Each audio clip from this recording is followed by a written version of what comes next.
This July 4th, celebrate the spirit of freedom and comfort with Minky Couture blankets. Wrap yourself in the softness of luxury Minky fabric as you cozy up under the stars and stripes. Our blankets are designed to ignite your patriotic pride and keep you warm all night long. From backyard barbecues to fireworks in the sky, make every moment memorable with Minky Couture. Indulge in the ultimate comfort and style this Independence Day. Visit us at minkycouture.com or your nearest store today and embrace the true essence of July 4th with Minky Couture blankets. Freedom has never felt so cozy.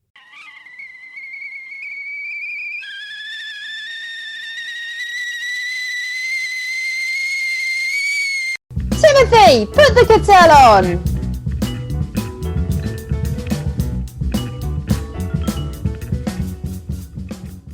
Welcome to this, our podcast, Timothy Put the Kettel On. I'm Timothy Andrews, and this is my co-host, Sarah Kettel.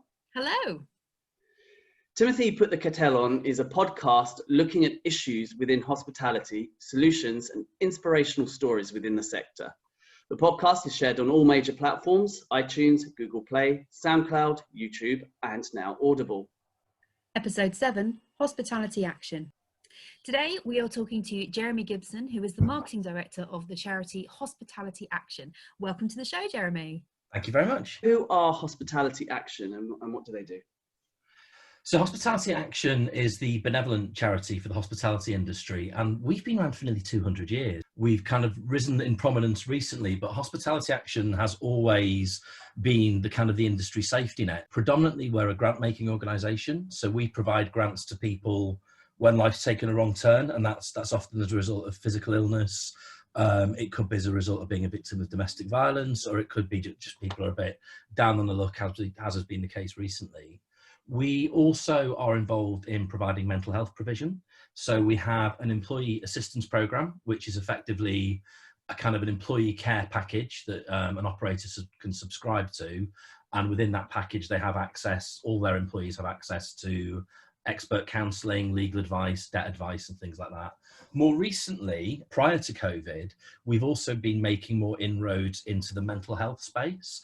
I think that, inherent in many of the calls for financial help that we have is a mental health issue. People find themselves in very difficult situations, and quite often, that there's a mental health issue folded into that. And also, via having a clinicians within our AAP, we're more to place to kind of understand some of the issues that are, unique to our industry that kind of drive down kind of mental health. So over the last couple of years, we've been very heavily involved in just trying to break down taboos, really, just trying to make that initial mental health conversation that bit easier to have and to listen to. Brilliant. I think you've actually done a really good job, Jeremy, because I know that coming into this industry, or coming back into this industry 7 years ago when I did, it was very much thought of as one of those industries where it was hard. It was hard on you emotionally, it was hard on you physically. There were, images I think most people had of things like bullying cultures and, big shouty chefs on the TV didn't help with what people outside of the industry thought. But there was always a bit of a taboo about mental health issues. It's a journey that the industry's been on for quite a long time. I think that, you've had a series of quite high profile people talk about, mental health issues or addictions and stuff like that. So I think that gradually the barriers have come down. I certainly think that, what's been interesting the last few months is that in a funny kind of way, COVID's been the great leveler, and organisations that weren't particularly plugged into the mental health conversation before have kind of, by virtue of shared experience, I think that we're all a little bit more open to it and a bit more open to being just a bit kinder. So Jeremy, lockdown took us all a little bit by surprise. It all came around very quickly. It sort of punched us all in the face and was just there. You had to react very quickly as an organisation. Talk us through from the start of lockdown to now. What exactly have you been doing? Yeah, of course. So initially we, like you say, like everyone else, were quite taken by surprise, and we kind of, we entered crisis mode. So the first thing that we did was mobilise an emergency appeal. We didn't know how successful it'd be. We didn't know how many people would need our help, but we knew that people would. So the first thing was kind of the financial piece. So we launched an emergency cash appeal, asking the public and people in the industry to make donations. A few days after that, we opened up that fund for applications. We got over 20,000 emails asking for our help on the first morning, which, that's several years of applications in a day. And we very quickly redeployed most of our fundraising team. In fact, most of the whole organisation was redeployed into processing and paying out grants. So we launched a £250 emergency grant, which just, the idea of that was to help people keep a roof over their heads while they were waiting for government help to kick in. Quite at the very start of this, before furlough was even a word, lots of casuals were just laid off. In our industry, there's lots of casual 0 hours contract people. There's lots of people who are self-employed, and lots of people's livelihoods just went overnight. And, we were getting calls from people who literally just had a couple of quid left in the bank and didn't know how to put food on the table or, electricity on the electricity meter. So it was really important for us to kind of get out there quickly and do as much as we could. That went incredibly well. So we were able to distribute £500,000 in a very short amount of time. The other thing that we did is that part of what Hospitality Action does is that we have about 1,200 industry retirees who we support, and these people are often quite vulnerable, often on their own. And what we noticed was that lots of social media groups sprang up in the local community, offering to kind of get bread for people and stuff like that. But it was all on social media, and the people that we help aren't on social media. So we recruited a big gang of excellent volunteers from within the industry, and we buddied people up with vulnerable elderly hospitality retirees. So then we could be their social media conduit, basically. So we'd have a buddy, we'd find out kind of what they needed, whether it was shopping or prescription collecting, and then we would connect them to local volunteer networks, which is kind of really simple, but it was a really effective way of helping people. And then as things kind of progressed, so as furlough kicked in and as places started to open again, we are continuing to give out emergency grants, but we've also added a couple more grant streams. So we're able to help people, with slightly more than £250 to provide additional bridging while people are waiting for help. And then our normal, in inverted commas, grant program of, helping people who can't work due to disability and things like that. So there's kind of bigger, more involved projects has always been going on in the background. We get referrals from people in the industry, but also we take referrals from organisations like Macmillan or SAFA. So, we've been working really hard to kind of make sure that our grant giving network has maintained itself. And then the other thing that we have been doing and will continue to do is looking at our mental health provision.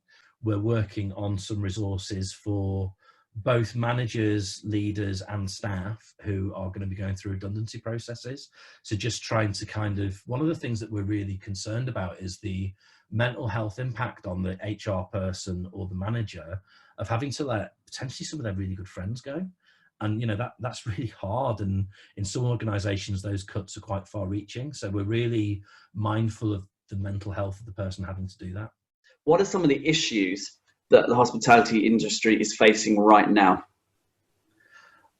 I think right now it's the existential fear of being able to continue trading. I think that, Eat Out to Help Out was incredibly valuable in terms of getting people back into hospitality. But, the world has changed. People aren't going back to city centres. And I think that lots of operators are having very difficult conversations with their landlords and with their teams about having to restructure and close. And I just think that will be really traumatic for the people who have to implement it. So in our last set of podcasts that we've just recorded, we covered mental health in hospitality. And one of the things that drew our attention was your Covid-19 wellbeing hub. Could you talk us through a little bit about that? Yeah, so we did several things when the crisis first started unfolding. One of which is that we just realised that the mental health implications were going to be probably quite big. I think that lots of people in hospitality are very defined by their job. You can be Joe Bloggs, the chef, restaurateur, hotelier before you're Joe Bloggs, the dad, brother, son. And I think that, that kind of loss of self that came with suddenly being stuck at home would often, people can hide a mental health problem by working really hard. And we just really felt that isolation and that sudden change in pace for people was going to be a real shock. So we'd already been working in the mental health sphere, and we quite quickly kind of redeployed our mental health section of our website and started to focus on producing practical resources to help people with everything from, the financial implications of furlough through to the kind of, the stresses of homeschooling or losing a job, or, literal bereavement as opposed to just the bereavement of losing a job. So we just wanted to really quickly develop accessible free resources that just triggered a conversation, got people kind of thinking that it's okay not to feel okay, that you're not alone, that people have been through this before. We grabbed the zeitgeist and we produced a mental health film entirely on Zoom that was done from people's kind of, spare rooms as I am now. And we managed to get a really good range of spokespeople who from the industry had experienced their own mental health episode, and they were able to just kind of give some insight into what their triggers were, what the things were that made them realize that they were going to have a bad day, and the steps to try and mitigate that. And we just thought that by doing stuff like that, it was just, it raises the profile of our helplines and others in the industry, and B, it just created a feeling of solidarity. It just kind of made people feel a bit less isolated. It's an incredible piece of work, the toolkit that you're offering. I mean, it's very friendly. You can go through it. It's not daunting. It guides you through very well. And I absolutely, if I come across people that need it, will be recommending it. It's a great piece of work. And we always try and flag, we have our own helplines that we can help people, but we'll always try and flag people to what other organisation is best suited to help them. I think that one of the positives about the last few months is I really feel that many of the organisations who have a stake in mental health in the industry are collaborating far more than ever before. We work closely with Healthy Hospo, Pilot Light, to name but a couple, Unilever's Fair Kitchens. There's a real group of us who are really trying to join forces to kind of not overlap and to really do as much as we can for the industry we serve. Fundraising is quite difficult right now. There's a lot of people who don't necessarily have, the spare pennies in the bank account to just, chuck in a charity's direction. But I know that you've come up with some quite innovative ways of fundraising. So tell us about what sort of fundraising you're doing at the moment. We were, until very recently, very reliant on income from fundraising events. And fundraising events are fantastic. They raise our profile. We're an event-oriented industry, so it's kind of a logical way for us to raise funds. But obviously that has just ended overnight. Like every other charity, our entire events program has been cancelled. It's been cancelled for the rest of this year, probably Q1 next year too. So we had to kind of really think, on the background of demand for our help never being higher, we had to really kind of think about how it was a really interesting one. On the day all this broke and we knew that lockdown was coming, we just kind of, in a very non-strategic way, just said, let's go for it. Let's just try and make as much money as we can to help as many people as we can, as quickly as we can. So there was very little science to how we started this. We just literally launched an emergency appeal on social media, and that went very well. We got a huge influx of cash donations, and a lot of that came from the public. We were really struck by the affection that people had for eating out. I think that is something that had just been really taken for granted, and the prospect of losing your favourite pub or a restaurant, or even the familiarity of where you get a coffee in the morning, that really spoke to people. And we got a lot of cash donations from the public, which was amazing. Fast forward to now, and obviously that kind of wave's come and gone, but I suppose the confidence that we got from that initial cash appeal gave us the urge to do what we've done recently, which was to develop a proposition called Invisible Chips, which is kind of quite a silly sounding thing, but our kind of strategy is that we know that events are going to be really difficult, and we've seen that people are warm to hospitality. They want places to survive. So by asking people to kind of make a small incremental donation when they eat out, if we can get enough people doing that, so we've got kind of a high volume, low value model, we hope that we can continue to support people into the future. Invisible Chips is just really simple. So the idea is that we're just asking operators and diners to buy a portion of virtual chips when they eat out. everyone loves chips. What's not to like about chips, right? And by pricing it at the point of a normal side dish, we just felt it was a really non-threatening way to get people to make a charity donation that was talkable, that was fun, and also, you know, in this current climate of fear of going back out, we just wanted to be part of the conversation of destigmatizing it. And I think it's really important to mention at this point that there's an amazing video on your website, which is a tutorial as to how to make invisible chips, which is hosted by Heston Blumenthal. He's an amazing mime artist. Who knew? Yeah. So what we wanted to do with invisible chips is we wanted to capture people's imagination, and we're so lucky in this industry that, you know, there are all the celebrity chefs, and as an organization, we're incredibly lucky at those people who give us time. So we've made 2 videos so far, one with Fred Siriax talking about how nice invisible chips are, and then the other one was, we were so lucky to get some time with Heston, and he's made his triple cooked invisible chips. Lots of dry ice and silliness. It's genius. I just think that concept is genius. Thank you. So Jeremy, I am someone who's in the industry, and there'll be a lot of us who, before this crisis, in all honesty, didn't have anything to do with Hospitality Action. Maybe because we didn't need you, but now I think we're all on board. What can we do? I think there's a number of things that you can do. If you own a business, the single biggest thing that you can do, in my opinion, to help your workforce is to take an EAP. I'd love it to be ours, but any EAP really.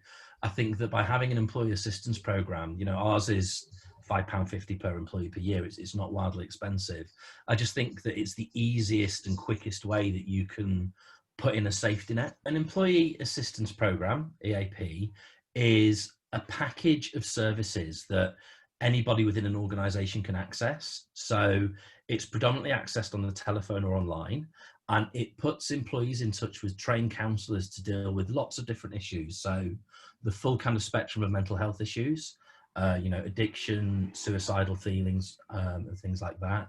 We can also connect you to experts who can help with family issues, bereavement, you know, issues with childcare, debt advice, legal advice. So it's a support package that just gives an employee one place to go to get expert advice. How can people donate and get involved? So the easiest way to donate is go to our website, where you can make a donation on your credit card. We're a charitable organisation. You know, the clock sets to 0 every year and we start again. Demand for our help has never been higher. So far this year, we've given out double the amount of grants, January to September, than we would have done in the past. You know, we've never been busier and worked harder. And the best way to support us is to donate or become an invisible chip stockist. You know, the easiest thing to do is stick some invisible chips on your menu. They don't take up any freezer space.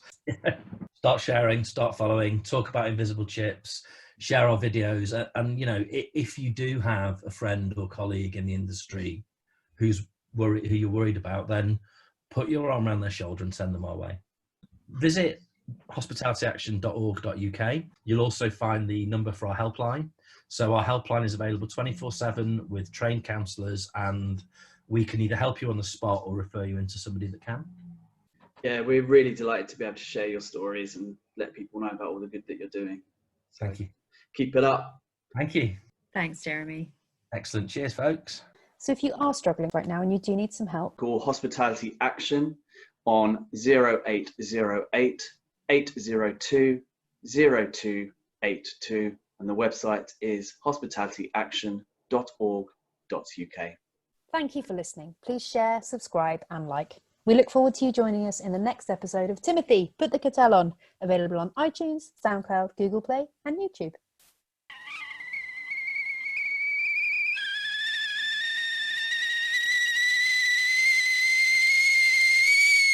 Timothy, put the kettle on!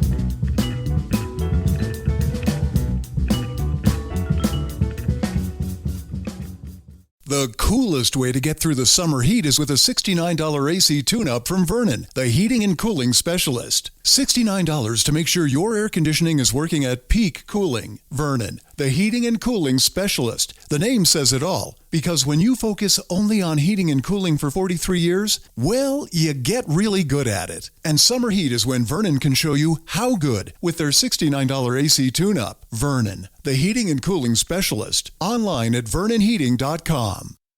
You will fail. So what? Everybody does. But your gym, your watch, your yoga pants, they pretend you won't. So when you miss a day, eat the pancakes. Give up on a workout? You failed? Seriously, what the hell? We're Body. We've been a part of that too, but not anymore. At Body, we're rejecting perfection and embracing reality. Not in a Pizza Monday kind of way, in a loving your whole life kind of way. In a, this workout is fun and it's okay if I take a week off kind of way. In an, I'm eating healthy and it's okay if I indulge kind of way. In a, I like myself no matter what kind of way. Yeah, you will fail. We all will. But we're not going to let that be the end. You see that? We're already making progress. So let's keep going. We are Body. Start your free trial at body.com. That's BODI.com.